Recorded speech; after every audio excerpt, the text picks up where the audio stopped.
नमस्कार, मी ईशा जगताप. हितगुजमध्ये आपलं स्वागत आहे. पूर्वी आजी आजोबा नाही का म्हणायचे, गुडघे दुखायला लागलेत, सांधे दुखायला लागलेत, आता म्हातारपण जवळ आलं. पण आता जर आपण पाहिलं तर तरुणपणातच आपल्याला गुडघेदुखीचा, सांधेदुखीचा त्रास व्हायला लागलाय. आता म्हातारपणी आपले गुडघे, सांधे किती दुखणार आहेत याची कल्पनाही करवत नाहीये. तुम्ही सुद्धा यापैकी एक असाल तर आता अजिबात काळजी करू नका, कारण आता गुडघेदुखीवर, सांधेदुखीवर ॲडव्हान्स्ड अशा ट्रीटमेंट अर्थात अत्याधुनिक अशा उपचार पद्धती आलेल्या आहेत. त्यापैकीच एक म्हणजे रोबोटिक टोटल नी रिप्लेसमेंट सर्जरीबद्दल आज आपण जाणून घेणार आहोत. अर्थात रोबोटिक पद्धतीनं गुडघ्यांचं प्रत्यारोपण कसं करायचं याविषयी आज आपल्याला तज्ज्ञ डॉक्टर मार्गदर्शन करणार आहेत. त्यासाठी आजच्या कार्यक्रमात सहभागी झाले आहेत डॉक्टर जुईली म्हात्रे नायर. नमस्कार डॉक्टर, कार्यक्रमात आपलं स्वागत आहे. नमस्कार. चर्चेला सुरुवात करूया. तत्पूर्वी डॉक्टरांची आपल्याला ओळख करून देते. डॉक्टर जुईली म्हात्रे नायर या नवी मुंबईतील पहिल्या महिला रोबोटिक जॉईंट रिप्लेसमेंट सर्जन आहेत. खरं तर यासाठी त्यांनी इतिहासच घडवलाय असं म्हणायला हवं. गुडघा बदल आणि ट्रॉमा सर्जरीमध्ये त्यांचा अभ्यास, अनुभव आणि अचूकता यासाठी त्या विशेष ओळखल्या जातात. रोबोटिक जॉईंट रिप्लेसमेंटमध्ये त्यांनी विशेष फेलोशिप पूर्ण केलेली असून जपान, ऑस्ट्रेलिया आणि मलेशिया इथून आंतरराष्ट्रीय प्रशिक्षण त्यांनी मिळवलंय. तंत्रज्ञान आणि सर्जनचा निर्णय यांचा अचूक संगम त्यांच्या कामातून दिसून येतो. पनवेल येथील म्हात्रे हॉस्पिटल आणि तेथील विजया रोबोटिक जॉईंट रिप्लेसमेंट सेंटरमधून त्या अत्याधुनिक रोबोटिक गुडघा बदल शस्त्रक्रिया करतात. अनेक रुग्णांना त्यांनी पुन्हा वेदनामुक्त चालण्याचा आत्मविश्वास मिळवून दिलाय. चला तर मग आज आपण त्यांच्याशी संवाद साधूया आणि त्यांच्याकडून रोबोटिक गुडघा बदल शस्त्रक्रियेबद्दल सर्व काही जाणून घेऊया. मॅडम, सुरुवातीला आम्हाला हे सांगा की संधिवात, जेव्हा आपण संधिवाताविषयी बोलतो ना तेव्हा ऑस्टिओ आर्थरायटिस विषयी बऱ्याचदा बोललं जातं. हे ऑस्टिओ आर्थरायटिस म्हणजे नेमकं काय हेच आम्हाला पहिल्यांदा सांगा डॉक्टर. ऑस्टिओ आर्थरायटिस म्हणजे काही आजार नाही. ऑस्टिओ आर्थरायटिस म्हणजे वयाप्रमाणे होणारी झीज. तर ही जी झीज असते ती विविध कारणांमुळे होते. सगळ्यात मूलभूत कारण म्हणजे जसं वय वाढत जातं तसं बॉडीमध्ये आपल्या सगळ्याच गोष्टी, जॉईंट्सची झीज होते. तर पहिलं कारण म्हणजे वाढतं वय. दुसरं म्हणजे जर तुम्हाला वाताचा, संधिवातासारखा काही कोणाला त्रास असेल, जसं युरिक ऍसिडचा किंवा रुमेटॉइड आर्थरायटिसचा, तर त्याच्यामुळे ही जी झीज आहे ती थोडी लवकर होऊ शकते. आणि शेवटचं कारण म्हणजे जर काही आधीचा मार लागलेला असेल कोणाला किंवा काही गुडघ्याच्या अवतीभोवती आधीचा मार असेल, तरीही ही झीज थोडी लवकर होऊ शकते नॉर्मल एज रिलेटेड जे चेंजेस होतात त्याच्यापेक्षा.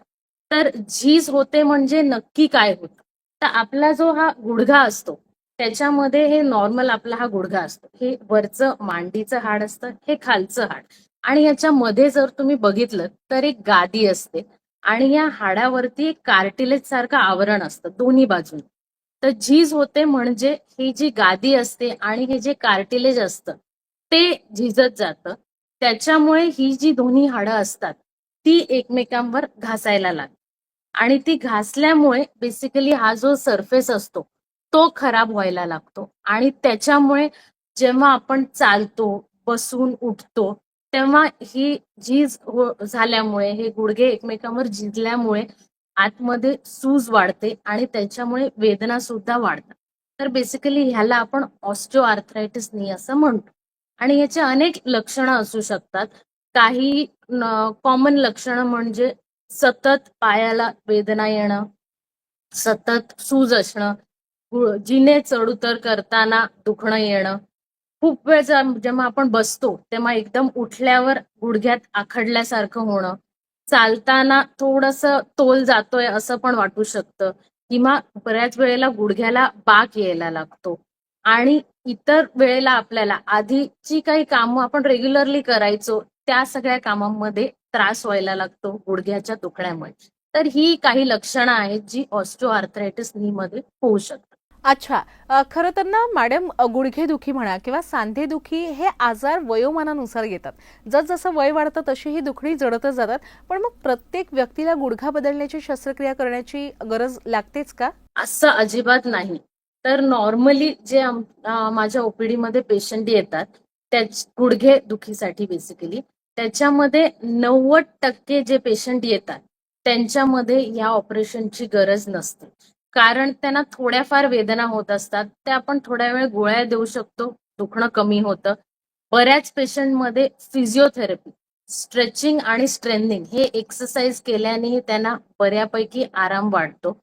आणि महत्वाचं म्हणजे आपल्याला नक्की काय कारण आहे या पेशंटमध्ये गुडघेदुखीचं हे जेव्हा आपण विचारायला जातो, तेव्हा असे बरेच पेशंट आढळून येतात की 30-40 वर्षाचे वय होईपर्यंत त्यांनी काही व्यायाम किंवा असं एक्सरसाइज, फिजिओथेरपी काही केलेलं नसतं आणि अचानक ते एक्सरसाइज किंवा खाली उठबस करणं किंवा एकदम हाय इम्पॅक्ट एक्सरसाइज सुरू करतात. त्याच्यामुळे अचानक गुडघ्यावर लोड येतो आणि म्हणून हे दुखणं येतं. सो म्हणून हे एकदम अतिरिक्त अचानक एक्सरसाइज सुरू करणं हे सगळं त्याने थांबवलं पाहिजे.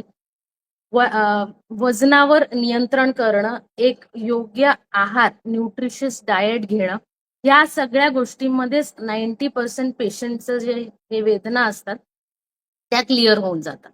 आता जे उरलेले पेशंट येतात, ज्यांनी हे सगळे उपाय करून बघितलेले आहेत, बरीच वर्ष झाली आहेत, पण वेदना कमी नाही होत, वेदना वाढतच चालल्या. तर अशा पेशंटना आम्ही ऑपरेशन ऍडवाइस करतो. पण त्यातही बरेचसे पेशंट असे असतात की आता वय झालंय, थोडंफार दुखणं राहणारच आणि माझं काही एवढं हे नाहीये, थोडंसं घरी चालायला लागतं, एवढं ऑपरेशन कशाला करायचंय. तर असे जे पेशंट असतात ज्यांची स्वतःचीच इच्छा नसते की ऑपरेशन करून चालायचं वगैरे आहे, ह्यांच्यामध्ये पण आपण ऑपरेशन ऍडवाइस करत नाही. आता हे सगळं ठेवून जे अजून उरलेले पेशंट असतात, ज्यांना सगळं करून आराम नाहीये, ज्यांना आपल्या आधीच्या ज्या ऍक्टिव्हिटीज ते जे करायचे, बेसिकली क्वालिटी ऑफ लाईफ आपला शब्द जो असतो तो त्यांना मेंटेन करायचा असतो, की आधी जी सगळी कामं मी स्वतः करायचे, आधी जसं चालायचे, फिरायचे, नातवंडांबरोबर खेळायचं आहे, ही सगळी कामं करायची ज्यांची इच्छा असते, त्यांच्यामध्ये नॉर्मली आपण हे ऑपरेशन करतो आणि त्यांच्यामध्ये ह्या ऑपरेशनची सक्सेस रेट बऱ्यापैकी चांगली असते. सो पेशंट सिलेक्शन ह्या ऑपरेशनसाठी खूप महत्वाचं असतं. जर आपण आता पाहिलं ना तर वैद्यकीय क्षेत्रामध्ये रोबोटिक शस्त्रक्रियेचा प्रचंड बोलबाला आहे, प्रचंड बोललं जातं या प्रकारच्या शस्त्रक्रियेबद्दल. त्यामुळे रोबोटिक शस्त्रक्रियेचं नाव अनेक जणांनी ऐकलंच असेल, पण या शस्त्रक्रियेत नेमकं होतं काय हे अनेक जणांना माहिती नसेल, तेच आपल्याकडून जाणून घ्यायचंय. सो या प्रश्नाचं उत्तर द्यायच्या आधी मला असं म्हणायचंय की टेक्नॉलॉजी हे फ्युचर आहे. आपल्या घरात साधं क्लिनिंगचं जे मशीन असतं त्याच्यापासून एवढी मोठी शस्त्रक्रिया, या सगळ्यामध्ये हल्ली रोबोट, तंत्रज्ञान, AI या सगळ्या गोष्टी आलेल्या आहेत आणि आलेल्या आहेत म्हणजे आपण ह्याचा वापर नक्कीच केला पाहिजे जर तो आपल्या फायद्यासाठी असेल तर. पण ह्याचा अर्थ असा नाही की रोबोटिक नी रिप्लेसमेंट म्हणजे आपण काहीतरी नवीन ऑपरेशन किंवा काहीतरी नवीन शस्त्रक्रिया करतोय. ही तीच सर्जरी आहे जी आपण एवढी वर्ष करत आलोय आणि ज्याच्याने आपण बऱ्याच पेशंटना, बऱ्याच रुग्णांना वेदना मुक्त करून चालायला वेदना मुक्त केलेला आहे आणि ते पेशंट चालत आहेत आजही. तर सर्जरी ही तीच आहे, एवढ्या वर्षाची जी चांगली आउटकम देणारी सर्जरी आहे ती सेम आहे. पण आपण रोबोटचा वापर करून त्याच्यात जे काही पॉसिबिलिटी ऑफ एरर असतात त्या सगळ्या मिनिमाइज करायचा प्रयत्न करतो. तर रोबोटिक सर्जरी जेव्हा आपण करतो तेव्हा बेसिकली आपण ऑपरेशनच्या आधी एक CT scan, 3D CT scan करून घेतो, ज्याच्याने आपल्याला पेशंटच्या गुडघ्याची अनॅटॉमी आधीपासून माहीत असते. सो ऑपरेशन सुरू व्हायच्या आधी, पेशंट ऑपरेशन थिएटरमध्ये घ्यायच्या आधी आपल्याला अर्ध्यापेक्षा जास्त सर्जरी कशी करायची आहे, कशा प्रकारे करायची आहे, काय प्रॉब्लेम येऊ शकतात, ह्या सगळ्याची आयडिया ऑलरेडी मिळालेली असते.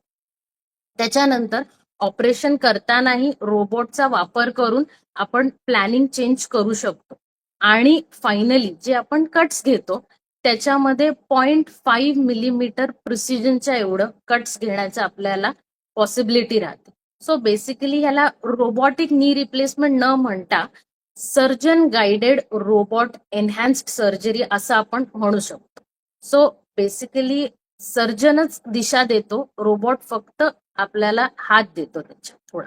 बरं, रोबोटिक जॉईंट रिप्लेसमेंट विषयी सुद्धा अनेक जणांनी अनेकदा ऐकलं असेल, पण एक ना प्रश्न फार लोकांच्या मनात असतो. मला वाटते आपल्याला सुद्धा जेव्हा रुग्ण भेटत असतील तेव्हा विचारत असतील की रोबोटिक शस्त्रक्रिया म्हणजे मॅडम रोबोट माझ्यावर शस्त्रक्रिया करणार. आता तुमच्याकडून जाणून घ्यायचंय, खरंच याच्यात रोबोट शस्त्रक्रिया करतो की डॉक्टरच शस्त्रक्रिया करतात? अत्यंत उत्तम प्रश्न आहे. माझे बरेचसे पेशंट येऊन हेच विचारतात की नक्की ऑपरेशन करणार कोण, तुम्ही की रोबोट? तर जसं मी आता म्हणाले तसं रोबोट फक्त एक इन्स्ट्रुमेंट आहे जे आपल्याला प्रिसिजन वाढवण्यासाठी हेल्प करतं. आपण समजा गाडीतून जात आहोत तर आपण गाडीत मॅप्स लावून मग गाडी चालवतो. मॅपमध्ये आपल्याला हे समजतं की कोणता रस्ता चांगला आहे, कोणत्या रस्त्यावर ट्रॅफिक आहे, कोणता घ्यावा, कोणता बंद आहे. पण शेवटी गाडी चालवणारा हे आपणच म्हणजे ड्रायव्हरच असतो. तर तसंच हे आहे की रोबोट आपल्याला मदत करतो की कसं काय आपण प्रिसिजन वाढवू शकतो, एरर कमी करू शकतो. पण फायनली डिसिजन घेणारा आणि या ऑपरेशनची जबाबदारी ही सर्जनचीच असते. अच्छा, खरं तर ना मॅडम, जेव्हा कोणतेही उपचार आपल्याला घ्यायचे असतील आपल्यावर करून, म्हणजे अगदी तो लहानातला लहान आजार असू दे किंवा मोठ्यातला मोठा आजार असू दे, तरी त्या सगळ्या उपचारांबद्दल आपल्याला सगळी माहिती आधी असणं आवश्यक आहे. रोबोटिक गुडघा बदलण्याची जी शस्त्रक्रिया आहे त्याविषयी लोकांना काय माहीत असायला हवं असं आपल्याला वाटतंय? नक्कीच. तर ही जी सर्जरी आहे ती सगळ्यांनी समजून घेतलं पाहिजे की इमर्जन्सी सर्जरी अशी नाहीये की लगेचच केलं नाही तर काहीतरी त्रास होईल. ही इलेक्टिव्ह सर्जरी आहे. म्हणजे नीट सगळा प्रोसेस सर्जरीचा जर पेशंटनी समजून घेतला तर ह्या सर्जरीतून पुढे जाऊन त्यांना आउटकम बराच चांगला मिळू शकतो. म्हणून प्रत्येक पेशंट जेव्हा येतो की हा मला तयारी आहे, मला ऑपरेशन करायचं आहे, तर त्याच्यानंतर आपण लगेच ऑपरेशन नाही करत. आपण त्यांना पूर्ण प्रोसेस समजावून सांगतो. तर सर्वात आधी म्हणजे नक्की ऑपरेशन नंतर काय एक्सपेक्टेड आहे किंवा काय होऊ शकतं, काय करायला लागणार, हे सगळे आपण त्यांना अंदाज देतो. तर ऑपरेशन हे चांगल्यारीत्या पार पाडणं हे ऍज अ सर्जन आमची रिस्पॉन्सिबिलिटी असते. पण तिथेच हे सगळं थांबत नाही. सर्जरीचा आउटकम ह्याच्या पुढे पण बऱ्याच गोष्टींवर डिपेंड असतो. ऑपरेशन झाल्यावर 1-2 दिवसात आपण पेशंटला उभं करतो, पेशंट चालायलाही लागतो, गुडघा वाकवायचे एक्सरसाइजही सुरू करतो. एक 3 ते 4 दिवस साधारण पेशंट ऍडमिट असतो आपल्या हॉस्पिटलमध्ये आणि तेव्हा आमची जी फिजिओथेरपीची टीम असते ती त्यांना चालणं, 1-2 जिने चढ-उतर करणं, स्वतःहून जाऊन कमोडवर बसणं, हे सगळं प्रॉपर ट्रेनिंग देतात आणि ह्याच्यानंतरच आम्ही पेशंटला डिस्चार्ज करतो. सो म्हणून जेव्हा पेशंट घरी जातो तेव्हा तो इंडिपेंडेंटली सगळं स्वतःच स्वतः करू शकतो. तर असा गैरसमज बऱ्याच पेशंटचा असतो की घरी गेल्यावर ऑपरेशन नंतर मी अंथरुणात पडून असेन, मग कोणीतरी काही करायला लागेल. तर असं अजिबात नसतं. तुम्ही घरी जाल तेव्हा तुम्ही सगळं स्वतःच स्वतः करू शकाल. अशा पोझिशनमध्येच आम्ही तुम्हाला घरी पाठवतो. ह्याच्यानंतर हे सगळं माहिती असल्यावर पण हे जाणून घेणं गरजेचं आहे की ऑपरेशन हे मोठं असल्यामुळे जे टाके भरायला जो वेळ लागतो तोपर्यंत थोड्याफार वेदना होणं आणि हे जे आपण इम्प्लांट आतमध्ये टाकतो ते शेवटी एक फॉरेन बॉडी असल्यामुळे आपली बॉडी थोडंसं फाईट करायला ट्राय करते त्याच्याशी. तर तोपर्यंत सूज येणं, थोडं दुखणं हे सर्जरीच्या थोड्या 1-1.5-2 महिन्यापर्यंत असणं हेही अत्यंत नॉर्मल आहे. पण त्याच्याबरोबर फिजिओथेरपी प्रॉपरली 1 महिना तरी ऍटलिस्ट पेशंटने घेतली पाहिजे. तर ह्याचं पुढचं आउटकम त्यांना चांगलं मिळेल. सो हे सगळं जेव्हा पेशंटना माहिती असतं तेव्हा ते अजून चांगल्यारीत्या आपल्याला साथ देऊन ह्या ऑपरेशन केल्यानंतर त्यांच्यासाठी आउटकम्स चांगले आणू शकतात.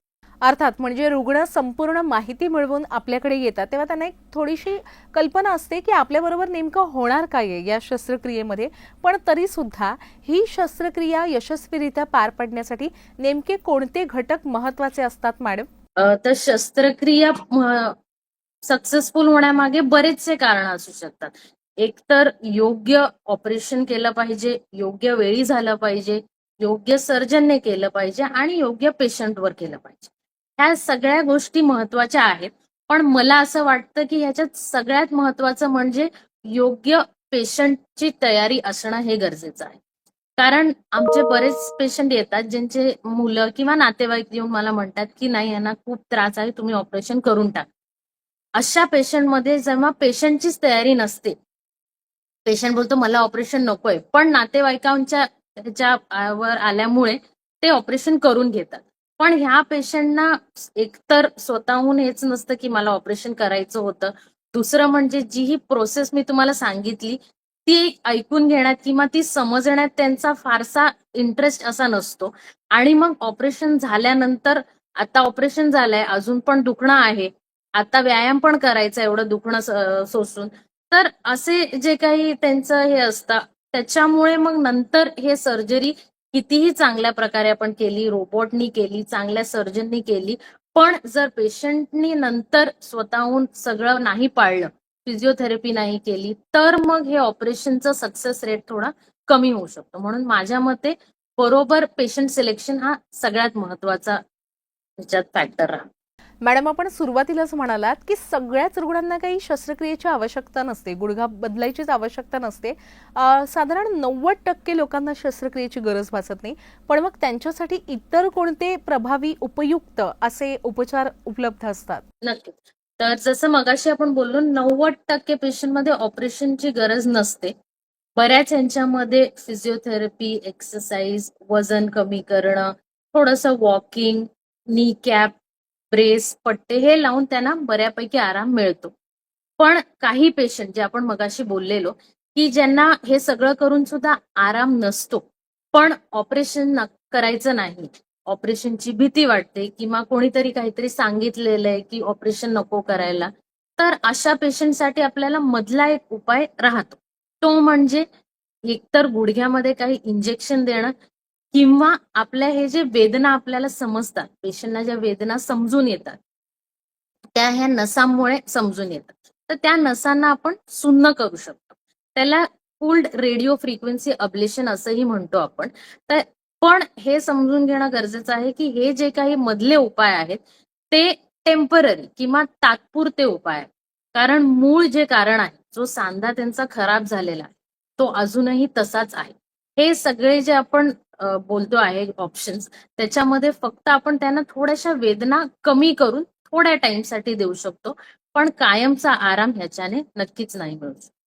अच्छा, मी जसं सुरुवातीला आपली ओळख प्रेक्षकांना करून दिली तेव्हाच सांगितलं की आपल्या सगळ्या शस्त्रक्रिया या पनवेल येथील म्हात्रे हॉस्पिटल आणि तेथील विजया रोबोटिक जॉईंट रिप्लेसमेंट सेंटरमधून केल्या जातात.